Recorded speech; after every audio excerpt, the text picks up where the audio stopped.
네, 여야가 오늘 오후 국회 본회의를 열고 이태원 특별법 처리에 나서게 됩니다. 하지만 최상병 특검법 등에 대한 이견이 크기 때문에 파행도 우려되고 있는 상황입니다. 한편 여당의 유력 당권 주자들이 몸풀기에 들어갔는데요. 관련 내용 포함한 정치권 이슈들 서정욱 변호사, 김영주 전 의원과 함께 짚어보겠습니다. 두 분 어서 오십시오. 안녕하십니까? 예, 안녕하십니까?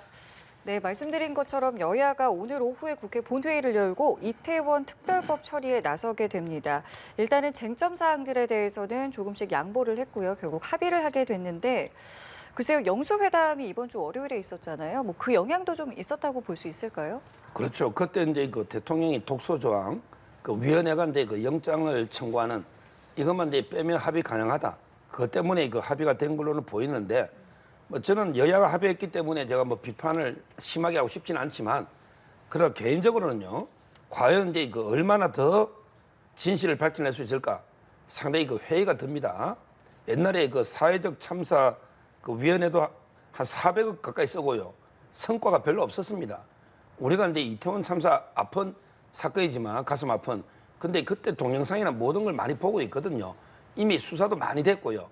따라서 이제 뭐 저는 인건비만 한 100억 든다고 합니다. 과연 이제 그 혈세를 쓴 만큼 시원하게 진실을 뭔가 밝힐 수 있을지 이런 데 의문은 듭니다.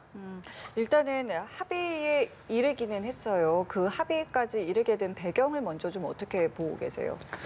글쎄요, 이제 어쨌든 전향적으로 여야가 이번 영수회담 이후에 그런 어떤 움직임을 보였다는 의미가 있고요. 그러니까 단순히 독소 조항뿐만 아니라 활동 기간, 그리고 실제로 구성에 대한 여야가 합의를 이루었다는 굉장히 의미가 있는 것 같습니다. 21대 국회가 거의 다 끝나가는 이 시점에 그야말로 여야가 서로 간에 주고받으면서 협의해서 처리를 합의했다는 것은 매우 의미 있는 성과다, 그렇게 보여지고요. 또 어쨌거나 대통령이 늦었지만 영수회담을 하기로 함으로 인해서 그나마도 여야가 무릎을 맞대고 이 논의를 할 수 있는 어떤 시발이 됐다, 뭐 이런 것은 평가해야 될 것 같습니다.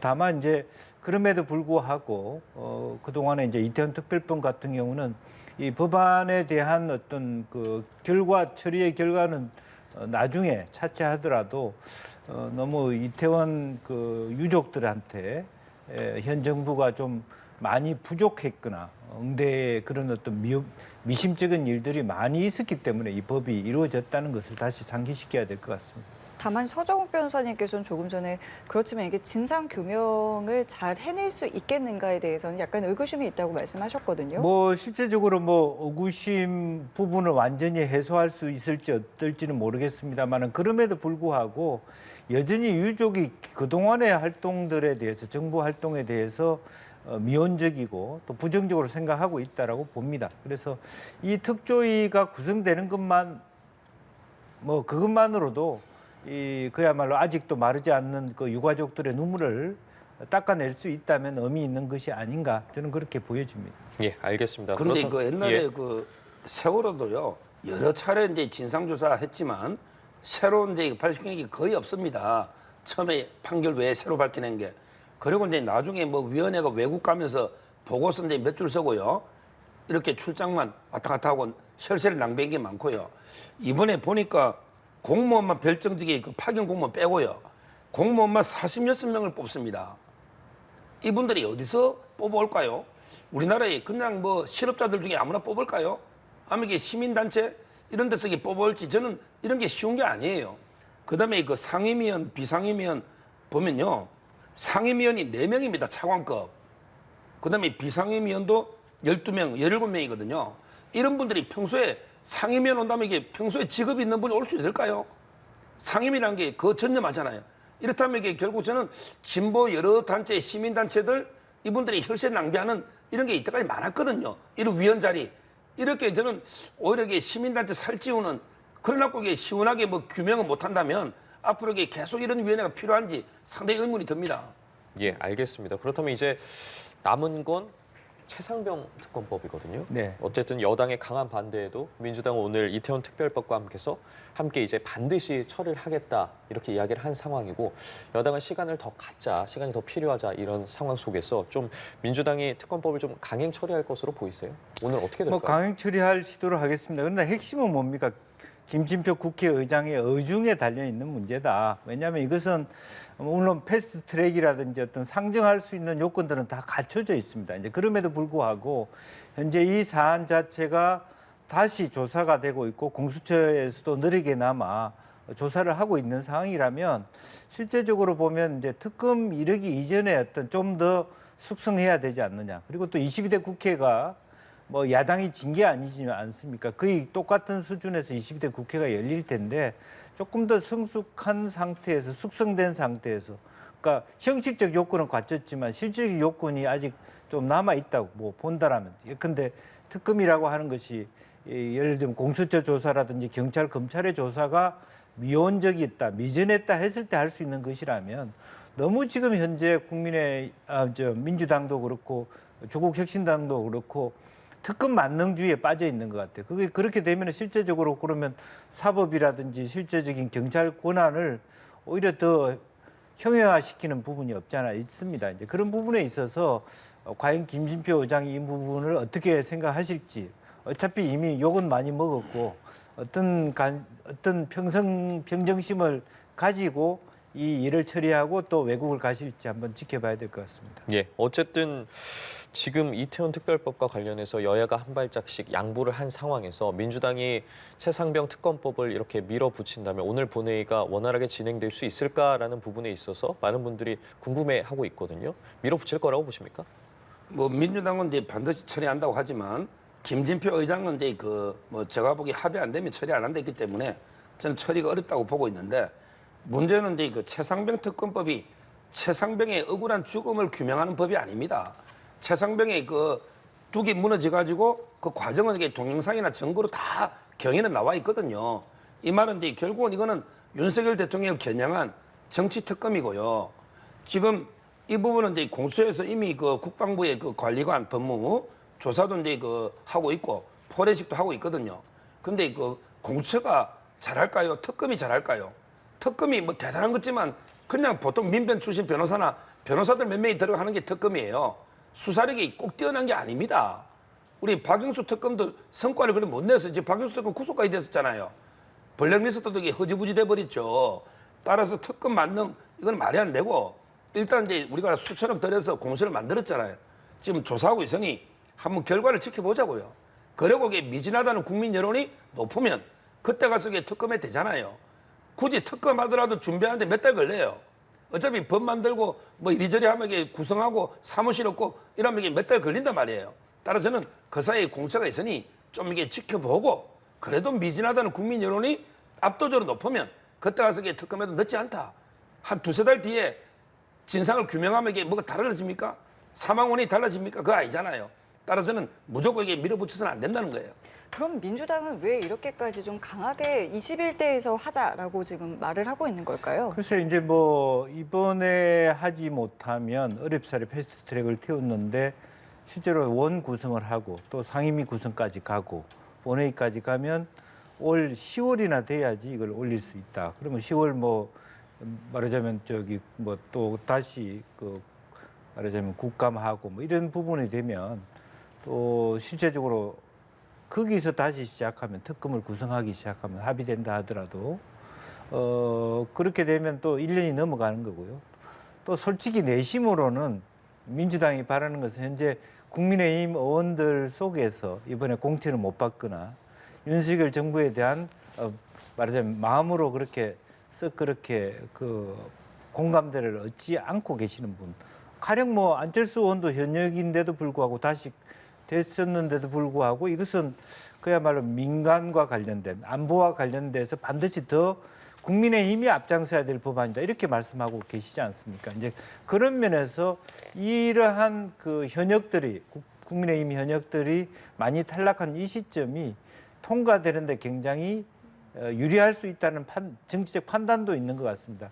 실제로 다음 특검을 한다 하더라도 현재도 지금과 같은 표 대결로면 22대 국회에서 녹록한 건 아니잖아요. 어차피 모자란 건 사실이기 때문에 오히려 이거 지금 이 특검을 관철시키기에는 내용적으로 보면 더 이로울 수 있다라는 판단이 깔려 있다고 봅니다. 서 변호사님 생각은 어떠세요? 지금 이제 제가 조금 전에도 이야기했지만 지금 이번에 그 공수처가 지금 수사를 본격화하고 있잖아요. 네.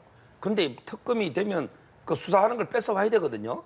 그러면 이게 더 저는 혼란이 올 수도 있는 거고. 그런데 민주당은 어쨌든 지금 계속 21대 안에서 하려고 하는 그러니까요. 거잖아요. 그걸 이제 이야기하려는데 예. 지금 이제 21대 홍익표도 떨어진 분이에요. 떨어진 분입니다. 예를 들어 뭐 미국 같으면 대통령이 재선할 수 있잖아요. 근데 트럼프가 바이든한테 졌는데 저더라도 이게 한 두세 달 공백이 있죠. 왜 그러냐면 이 대통령은 1분 1초도 변할 수 없잖아요. 우리도 윤석열 대통령이 당선되고 문재인 대통령 임기가 몇 달 남아 있잖아요. 이런 경우에 만약에 북한에서 뭐 쳐들어왔다. 이럴 때는 문재인 대통령이 발동해야 됩니다. 1분 1초도 안 보는 공백이 있으면 안 돼요. 근데 그게 아닌데 예를 들어 뭐 감사원장을 문재인 대통령이 임명한다. 또는 이제 국무총리를 뭐 임명한다든지 이건 안 되는 거예요. 제 말에 떨어진 국회의원은 이제 마무리해가 국회에 짐 싸가지고 나갈 준비해야죠. 이사 준비해야 됩니다. 이런 분들이 이 중요한 법을 내가 다 통과시켜놓고 가겠다. 이게 잘못됐고요. 3년 11개월 동안 놀다가 이제 한 달 열심히 일하겠다. 이게 말이 됩니까? 떨어진 사람들이. 저는 홍익표도 떨어진 민심에 실패한 사람 아니에요. 이분이 이제 한 달 동안 내가 다 통과시켜놨게. 그러면 3년 11개월 동안 뭐 했습니까? 앞으로 이게 떨어진 국회의원들이 한 달 정도 남았을 때 그 권한도 우리가 논의해봐야 됩니다. 그럴 때 중요한 법을 다 통과시키면 낙선자들이 다 지금 투표하는 거예요. 아마 당선자는 절반 될지 제가 통계는 안 내봤는데 이거는 전부 다 22대 국회에 넘기는 게 맞는 거죠. 예, 알겠습니다. 자, 앞서 그리고 두 분께서 이번 특검과 관련해서 김진표 국회의장이 어떤 결정을 할지 그 부분에 관심이 쏠린다 말씀을 해주셨는데, 자, 이에 대한 압박이 좀 선을 넘은 막말로도 이어졌습니다. 자, 바로 오선을 예약한 박지원 당선인이 한 유튜브 방송에서 좀 원색적인 비난을 한 건데, 논란이 일자 어쨌든 사과를 하긴 했습니다. 방송인 줄 몰랐다. 어떻게 보셨어요? 모를 수가 없는 경력을 가지고 계신 분 아닙니까? 실제로 의도적으로 그랬다고 보는 게 더 합리적인 것 같고요.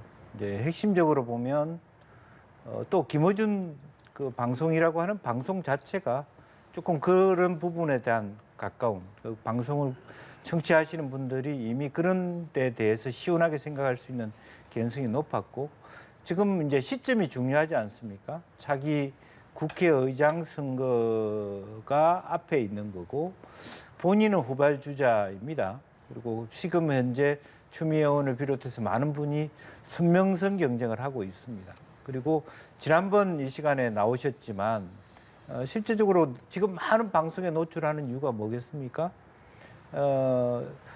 말하자면 민주당의 강성 당원들의 입맛에 맞는 말씀을 하시고, 지난번에 나오셨을 때는 이제 본인 얘기는 빼고 어떤 요건이 필요하다. 국회의장이 전투력도 필요하고 뭐 여러 가지 어떤 투쟁력도 필요하고 또 합리적으로 이렇게 경륜이 필요하다 말씀하셨습니다만은, 제 개인적으로도 추미애 의원보다는 박지원 의원이 지금 현재로서는 더 어울린다.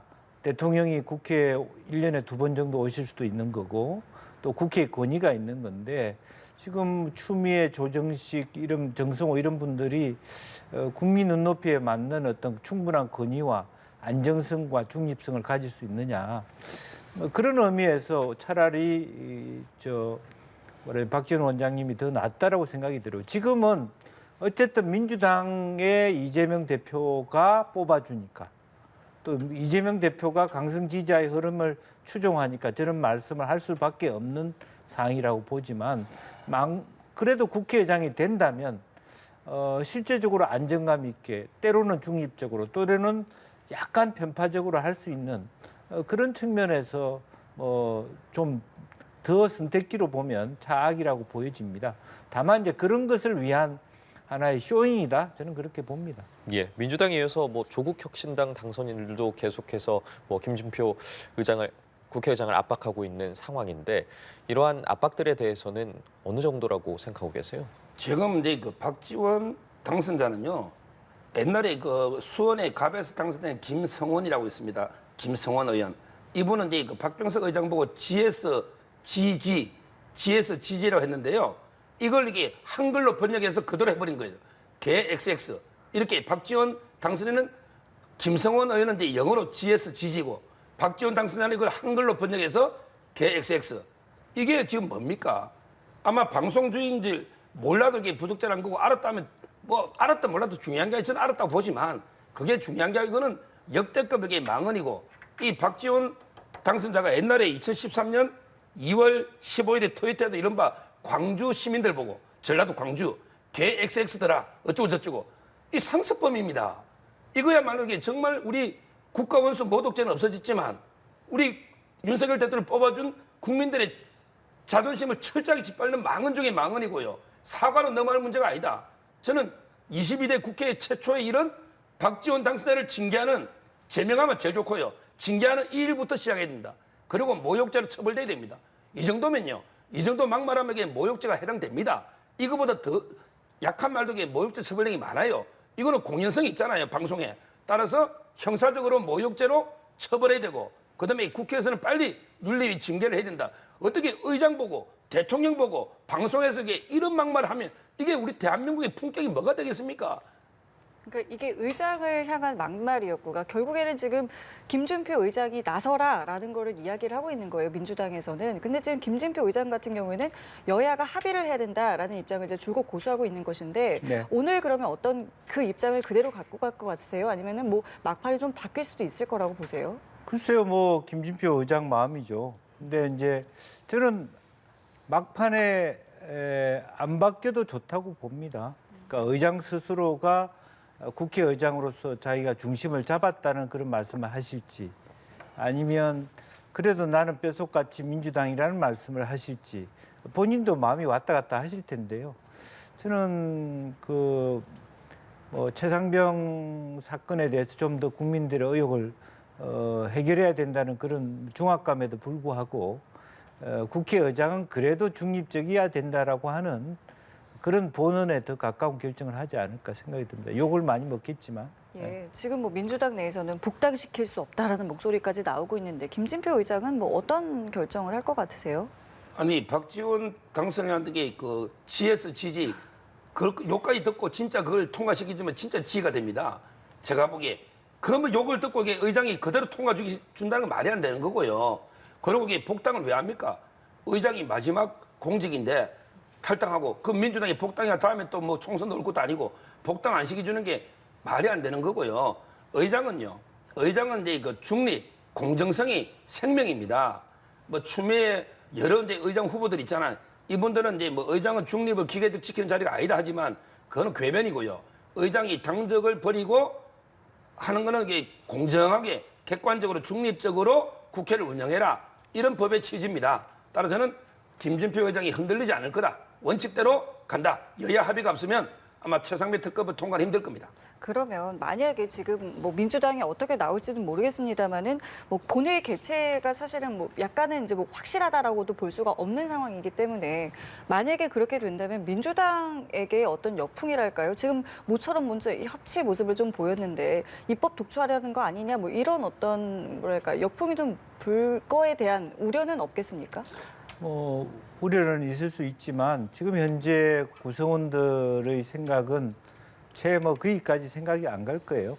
우선은 최상병 특검에 훨씬 더 집중할 것 같고요. 다만 이제 양당의 원내 수석들이 구분해서 투표하자 이렇게 하면 좋을 것 같고 우선은 이태원 특별법 합의됐으니까 먼저 하고 그 다음에 대한 의안 상정에 대해서는 뭐 또 하나 여러 가지 어떤 의사 진행 발언이라든지 이런 과정들을 통해서 또 실시간 내에 어떤 다시 그 부분에 대한 토론이 있을 겁니다. 이제 그런 부분이고 결국 의사국과의 관계 속에서 또 국회의장단에 대한 민주당의 항의 방문이라든지 여러 가지 그런 부분들이 오후에 밤늦게까지 예상되지 않을까 그렇게 보여집니다. 예, 오늘 오후 국회 상황 어떻게 좀 예상을 하고 계세요? 아마 이제 뭐 엄청난 압박을 가하겠죠. 뭐 의장에 대해서. 예. 엄청난 압박을 가하더라도 이제 저는 뭐 김재표 의장이 확고하게 밝혔기 때문에 이제 마지막 임기거든요. 근데 이걸 오명으로 본인이 저는 더럽히지는 않을 거다. 이렇게 생각하고요. 뭐 지금 이제 그 국회 우리 다 선진화법에 있기 때문에 뭐 한계가 있을 겁니다. 민주당이 강력 반발해봤자 무슨 이게 법적 방법이 있겠습니까? 결국은 뭐 항의하다가 저는 끝나지 않을까 이렇게 예상이 되고요. 지금 민주당은 아까도 말했지만 이게 지금 절반이 떨어진 의원들이에요. 이분들이 이런 중요한 법을 우리가 다 이게 날치기 통과시켜놓고 나가겠다. 이거는 진짜 이게 예의가 아니다. 이거는 새로운 국회에 국민의 새로운 신임을 얻은 의원들한테 맡기는 게 상식에도 맞는 겁니다. 예, 알겠습니다. 오늘 오후 상황은 조금 더 지켜봐야 할 것 같은데 이번엔 여당 이야기 좀 해보도록 하겠습니다. 당초 내일이었습니다. 이제 국민의힘 원내대표 경선이 내일이었는데 이제 9일로 연기가 됐고 이러한 상황 속에서 국민의힘 내부에서는 좀 중진들을 향해서 적극적으로 나서달라 이런 요구들이 계속해서 나오고 있는 상황이고 계속해서 혼자 언급됐던 이철규 의원 같은 경우에는 자신의 불출마설과 관련해서 그 어떠한 입장도 관련해서 밝힌 적이 없다라고 말을 했거든요. 네. 현재 여당 내 상황은 어떻게 보고 계세요? 좀 여당 내 상황이 대통령실로 인해서 더 혼란스러워요. 무슨 얘기냐 하면 총리와 개각 이런 부분들이 중요한 더 맛있는 꿀이 흐르는 보직들이 아직 남아 있어요. 그러니까 마음이 거기에 가 있는 거예요. 사실 원내대표 고생하는 자리죠. 예컨대 혹시 나를 장관으로 불러주실까? 총리는 어떨까?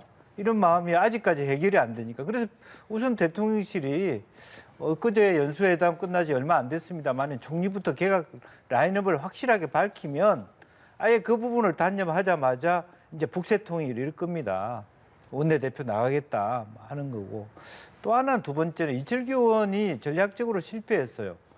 오히려 처음에 그렇게 말씀을 먼저 알박기 하듯이 하지 않고 다른 분들이 김도읍 의원이나 김성원 의원이나 이런 분들이 나오게 하고 나도 나가겠다 하면 뭐 나올 수도 있는 거죠. 근데 이제 거기서 무슨 문제가 생겼습니까? 이철규 의원이 먼저 딱 나오면서 아 저게 대통령의 의중인가? 그러니까 대통령도 한 발 빼잖아요. 내 의중 아니다라고 하는 부분이고 처음에 그렇게 읽었기 때문에 다른 분이 민주당하고 똑같죠. 박찬대 의원 나오니까 나 못 나간다 그랬다가 다 고개 숙였습니다.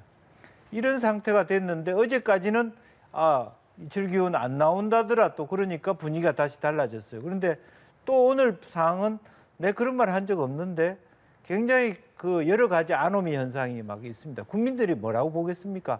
소신껏 나가는 것도 아니고 또 여전히 뭐 배현진 의원이나 다른 분들의 공격에 있어서 취약한 그런 부분이 있다면 여러 의원님들이 나오셔서 경쟁하고 그런 토론을 통해서 이철규 의원이 너무 이번 선거에 책임을 진다 그러면 안 뽑으면 되는 거 아닙니까?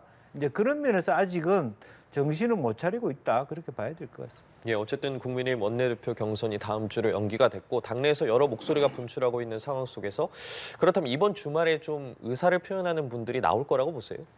뭐 이번에 이제 그 원내대표는요 한마디로 이제 그 독이든 독배입니다. 성배도 아니고 독이든 독배예요.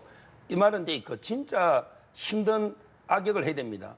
의석은 이제 108석밖에 없는데 그 108석도 108번내라 할 정도로 모래알처럼 이렇게 똘똘 뭉쳐 있지도 않고 그다음에 그 야권은 190석이 넘으면서 막 무자비하게 입법 독재로 그냥 밀어붙이려고 할 거 아니에요. 이걸 육탄 방어를 해야 되는데 원내대표가 얼마나 힘들겠어요. 그래서 지금 지원자가 없는 거예요.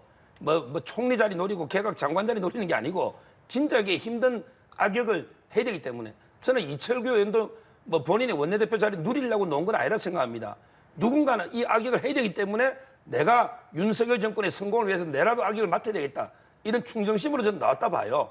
다만 이제 그 선거 책임론을 본다면 책임론이 상당히 큰 거는 맞아요. 인재영이 위원장부터 사무총장 다 했기 때문에 그래서 지금 이게 당에서 고민이 많은 겁니다.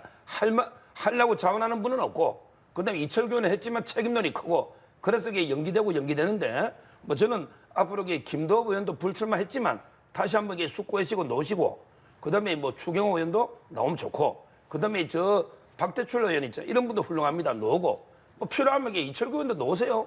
그러면서 이게 자유롭게 경선을 해서 의원들의 지지를 많이 받는 분이 좀 이게 악역이다 힘들지만 당을 위해서 맡아달라 이렇게 촉구합니다. 실제로 추경호 의원이 출마를 고심하고 있다는 보도가 나오고 있는데 어떻게 보세요? 지금 이 상황에서 이 자리에 출마를 할 어떤 인물들이 좀 있을 거라고 생각을 하세요? 저는 그러니까 이제 이게 또 의원님들마다 초선들을 빼면요. 네. 당 대표로 나가야 되냐, 원내 대표로 나가 이런 고민도 있는 거예요. 다선 의원님들은 실제로 보면. 다만 또 당 대표로 나가자니 재미가 없어요. 뭐 지방선거 앞두고 특별한 권한도 없어요. 그러니까 원내 대표 방금 말씀 잘했습니다만 고생밖에 할 게 없어요. 그러니까 사실은 타이틀로 보면 하나씩 맡아야 되지만 뭘 나가야 될지 뭐가 더 좋은 건지 좋은 건 또 없는 거예요, 사실. 그러다 보니까 사실은 나오는 것 자체에 박수를 쳐줘야 될 입장인데 너무 빨리 이철 기원이 나오다 보니까 이게 쟁론이 되어버린 거죠. 그런데 저는 이철 기원도 좋고 추경호 의원도 좋다고 봅니다. 공격하기 시작하면 돌고 돌아서 결국 또 TK냐 그런 공격을 받을 수밖에 없어요. 돌고 돌아서 결국 찐윤이냐 공격을 받을 수밖에 없어요. 그러나 그걸 그럼에도 불구하고 열심히 하는 사람이 하는 것이죠. 뭐 그건 공격이 두려워서 못 하겠습니까? 저는 모든 부분이 다 누가 한들 뭐 잘할 수 있는 분이 빨리 당을 통합할 수 있는 분이 하는 게 맞고 어떤 면에서 저는 이철 기원이 하는 게 맞다고 봐요. 힘 있는 사람이 해서 빨리 당을 장악할 필요가 있어요. 힘 없는 사람이 비윤이라고 하는데 형식적으로야 국민들은 좋아할지 모르지만 아무 결정도 못하고 또 눈치 보고 이런 식으로 시간 끌게 한다는 것보다는 어떤 면에서 저는 이철 기원이 훨씬 더 나을 수도 있어요. 이제 그런 부분에 대해서 그러면 당에서 조금 그 원내대표의 두세 분이 나오는 과정에서 자연스럽게 지금 현재 당의 당선자들이 이렇게 요구하지 않습니까? 말하자면 연설이라도 한번 들어보고 싶다. 누가 나오는지 왜 자기를 해야 되는지라도 이야기라도 한번 듣고 싶다. 근데 뭐 할 만한 사람은 안 나오겠다고 드롭하니까 물건 하나 놓고 바로 공표냐 X표냐 하기에는 너무 심심하다 이런 얘기죠. 그래서 누구라도 빨리 정리했으면 좋겠다는 생각입니다. 예, 알겠습니다. 어떤 인물들이 좀 나올지 저희가 다음 주까지 좀 지켜봐야 되겠고요. 자, 그런가 하면은 국민의힘 당대표에 도전하겠다 혹은 내가 조금 생각이 있다. 약간 여지를 둔 인물들은 또 속속 나오고 있는 상황이에요. 조금 대조적인 분위기인데 이건 어떻게 읽고 계세요? 글쎄요. 이것은 이제 본인들이 좀 더 크게 대권 욕심도 있는 분들이라고 봐요. 좀 더 크게. 원내대표는 사실은 열심히 일하는 자리고 물론 내부적으로는 뭐 수석이라든지 또 상임위 배치라든지 상당히 실질적인 권한이 많습니다. 원내대표가 오히려. 그렇지만 큰 틀에서 보면 더 큰 꿈을 꾸신 분들 이미 또 원내대표라든지 이런 것들을 다 하신 분들은 원내대표 했는데 또 한다 이런 얘기가 어렵기 때문에 나경원 의원이나 이런 분들은 차기 내가 대권 후보다라는 차원에서 보면 당대표에 나가서 전국적 지지를 받아야 되는 상황이고요. 이제 그런 의미에서 차이가 있고 그러니까 안철수 의원이라든지 나경원 의원이라는 것은 실제로 당내 원내 의원들에게 관심과 한심을 사기보다는 전국의 당원들을 대상으로 이 당을 장악해야만 차기 대권 도전에 도움이 된다.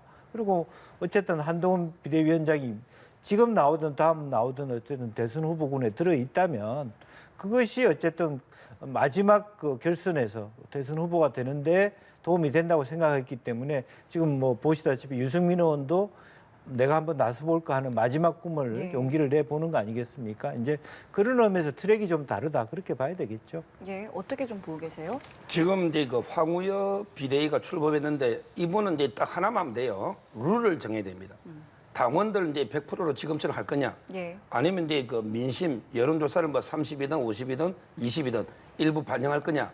이걸 이제 정하는 게 제일 중요하고요. 거기에 따라서 이제 그 출마 여부가 많이 달라질 것 같아요. 예. 지금 현재 그 민심을 많이 반영할수록 유리한 사람은 가장 유리한 분은 이제 유승민 의원입니다. 이분이 당심은 좀 약해요. 근데 민심은 당신보다는 좀 나으니까 유승민 의원. 그 다음에 저는 안철수 의원. 이런 분들은 이제 그 여론조사가 더 많이 반영될수록 좋은. 그래서 이제 지켜볼 거고요. 오히려 이제 그 반대쪽에 있는 분도 있죠. 영남권에 뭐 예를 들어 대구의 윤재욱 원내대표도 대표 나올 수 있잖아요. 또는 이제 김태호 지사 영남권에서도 대표 나올 수 있잖아요. 이분들은 영남에 당원이 많아요. 근데 상대적으로 전체 국민 지지율의 인지도는 낮거든요. 그렇다면 이제 그 지금처럼 당원 100%로 가는 게 영남권에서 노는 김태호, 윤재욱 원내대표한테는 유리할 겁니다. 따라서 저는 룰에 따라서 다를 거고 아마 그 중간쯤에 있는 게 나경원 저는 후보로 봐요. 이분은 이제 뭐 어떻게 해도 큰 차이는 없을 것 같아. 옛날에는 민심 때문에 이준석 대표한테 한번 깨진 적도 있고요. 지금은 이제 또 민심도 괜찮거든 여론이.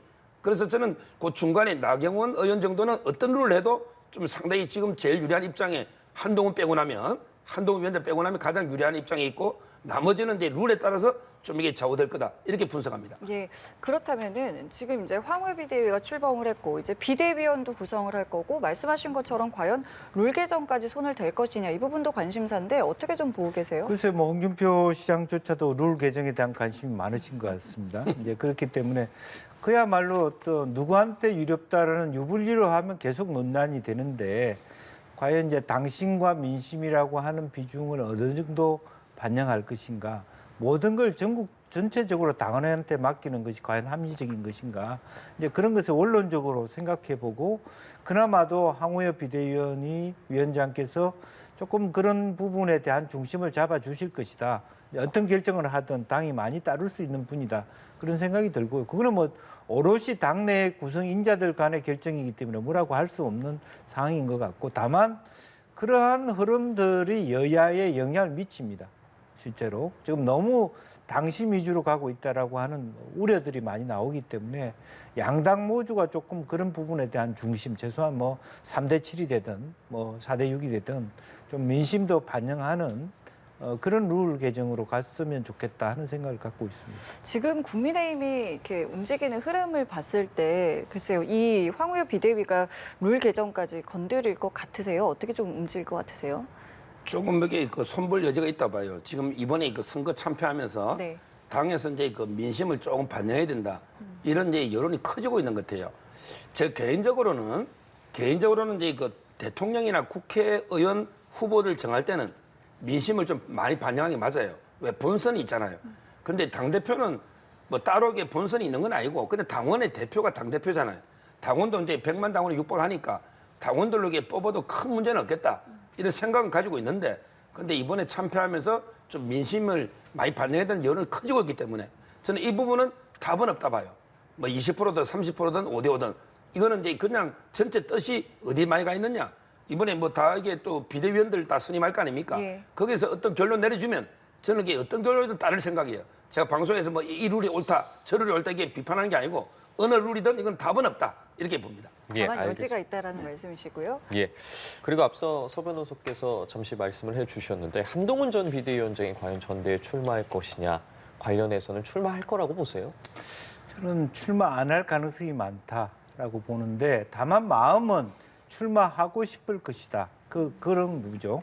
그러니까 앞에 안 할 가능성은 현실적으로 다음 보궐선거라든지 어쨌든 당에 복귀하고 싶어하는 의지는 있으나 지금 당장 이번 말하자면 당대표 선거에 온다는 건 일정적으로 너무 빠르고 실제적으로는 총선 패배를 했기 때문에 그 패배 요인이 물론 한동훈 개인보다는 대통령실과 대통령이라는 부분은 누구나 다 알고 있습니다. 그럼에도 불구하고 이철규 의원에 대해서 저렇게 많은 당내 반발이 있다는 것은 이철규 의원의 이번 총선에 책임이 있다라는 의견이 많이 반영되고 있는 거거든요.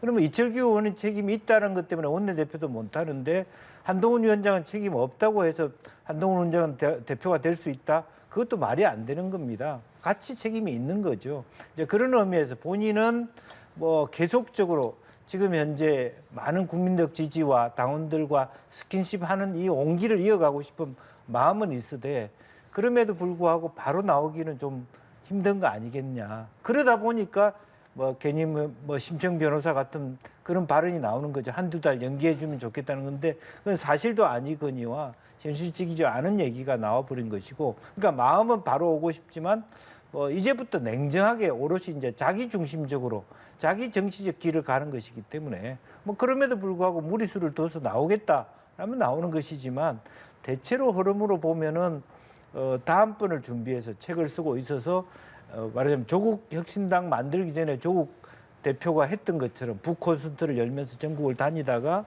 다음 보궐선거에 나오고 차기 당대표 출마하는 뭐 당선되는 이런 흐름들이 가장 매끄럽고 뭐 힘을 만들어가는 과정이 되지 않을까 그렇게 생각이 듭니다. 예, 언급하신 것처럼 뭐 한 전 위원장이 전대를 연기해달라는 이야기가 나와서 직접 이제 반박하는 해프닝까지 있었는데 어떻게 보셨어요? 뭐 저는 언젠가는 이게 반드시 복귀해야 됩니다. 보수 쪽이 그 훌륭한 인재이기 때문에 언젠가는 이제 국민과 약속이고 복귀는 해야 된다 이렇게 보는데 다만 이제 그 시점은요 이번 전당대회로 너무 서두를 필요가 없다 이렇게 저는 보고 있어요. 그건 왜 그러냐면 첫째는 이제 본인이 책임을 지고 다 내 책임이다. 이래가지고 이제 그 사퇴를 했는데 바로 그냥 또 이게 출마를 한다. 이거는 이제 책임 정치에 안 맞는 이런 게 하나 있고요. 그다음에 두 번째는 이제 그 아직도 저는 대통령실하고요 좀 갈등이 있다 봅니다. 한 위원장하고 지금 이게 이번에 바로 출마해 가면 극단적인 더 대결로 갈 수가 있는 거예요. 조금 더 이게 그 시간이 저는 필요한 것 같습니다. 대통령실과 관계도 좀 회복하면서 시간이 좀 필요하다 생각이 들고 그리고 세 번째 마지막으로 이분이 정교한하고 이제 박력 있는 리더십 이야기 했거든요. 정교한 리더십을 하려면 이게 좀 공부를 해야 돼요. 이번에도 정책이 많이 부족했고 앞으로 이게 그 여러 가지 다양한 경제, 외교, 안보 뭐 모든 이게 그 정책 공부도 하고 이런 성찰하는 과정이 필요하다 이렇게 보이고요. 결국 이분을 자꾸 지금 놓으라고 하는 분들은요. 당신이 이번에 안 놓으면 잊혀진다. 자꾸 이런 이야기를 하는데 그렇게 쉽게 잊히지 않습니다. 이번에도 보세요. 가만히 있는데 계속 언론에서 보도하잖아요. 이런 이게 심평 변호사 이런 말 때문에 또 한동훈 위원장 다 지금 이게 방송에 다루고 있잖아요. 요즘 이게 잊혀지지 않습니다. 본인이 공부해도 옛날에 DJ도 대통령 저거 이게 외국까지 갔다 왔잖아요.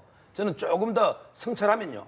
앞으로 이게 엄청난 정치 격변 파란이 일길 많아요. 지도부가 와야 될 수도 있고 또 비대위를 또 할 수도 있고 또 이게 나중에 보궐선거도 많이 생길 겁니다. 복귀할 기회는 얼마든지 있다. 많은 기회가 온다. 따라서 이번엔 너무 서둘러서 전당대회 안 넣어도 저는 충분히 복귀할 기회가 있다. 이렇게 조언드립니다. 알겠습니다. 오늘 두 분 말씀 저희 여기까지 함께하겠습니다. 지금까지 서정욱 변호사, 김영주 전 의원과 함께했습니다. 두 분 감사합니다. 맞습니다.